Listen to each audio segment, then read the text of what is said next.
My name is Kaiser. I'm Director of Industry Engagement at the Swinburne's School of Business Law and Entrepreneurship. That's a fractional appointment, and normally outside of the school, I'm, amongst others, investing in startups and have a role on different juries when about deciding whether we want to invest money or not. In investing ideas, I've been asked to give a brief overlook on how we make these decisions from a financial perspective. And I think the important thing to know is we are actually taking risk when we invest in a startup. And this risk we want to get compensated for. The earlier we invest, the bigger the risk, the less we know about the business. We just have an idea. And if you only have an idea, you don't know how it is received in the market, how they can implement the idea, and how the technology works, the higher the return needs to be when you invest in a startup. The later you join a startup, the more you have a proof of concept. You know how customers reacted to it. So no surprise, the returns are normally lower. So what kind of risks are we actually taking? We are taking predominantly, first of all, very often a technological risk. It means we want to know, can we build something? Or if we build it, how hard is it to build? And no surprise, if it's not so hard to build, can anyone other build a potential product or a service? So that's one of the risks, technological risk. The second one is, and in my eyes probably the most relevant one, it's the people risk.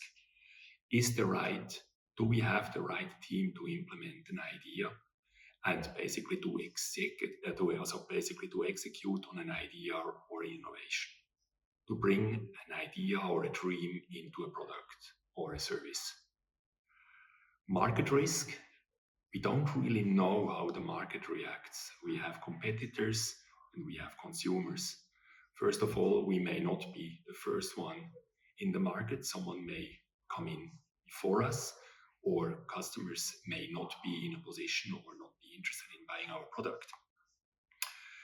And finally, the financial risk, because we need to plan for all the different eventualities. That means the market and how long it takes to build something and to implement. We need to make sure that it is scalable. So in a nutshell, when we address these risks, we want to know what is the problem we want to solve. If we know what problem we want to solve, we want to know how big and attractive is the addressable market. If we want to have a successful startup, we need a large market because we will have failures and not everyone will adopt our product or our services. That means the biggest possible market. Then a smart business model that is easy to understand, that is scalable and smart. And when I talk about smart, we want to lock in customers. We would like to have revenues and recurring cash flows, and it should be cheap, basically, to execute on the business model. The people, I always say, the simplest equation for people is we need the good, the willing, and the able. Good people, that means honest people, authentic people, realistic people who don't lie because they execute on our idea and they work with our capital. Willing, they need to be driven, and we need to have a proof of it that they are driven or they were driven. And able, it's all about skills and experience.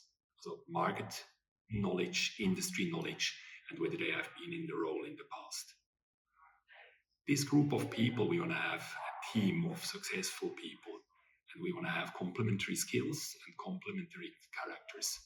One may be a risk taker, another one may be a micromanager. And together they work extremely well. And ideally they reflect on the future customer base as well. So we have a representation of who's going to be the customers. Last but not least, when I invest, I want to have a realistic plan, including contingency and how they want to spend the money. And these people that are honest and realistic about what they're doing, and they're capable of doing it, they will raise the flag immediately if they need more money or more time. And we need to know that as an investor. And as mentioned at the beginning, the earlier we invest, the higher the risk and the more important and the harsher these say. 1 to 2 out of 10 investments normally go well if you're a successful startup investor. 50% normally fail, and 2 to 3, let's say, cases out of 10, you may be at best walking away with the money you invested. So good luck, and no, that's what it is.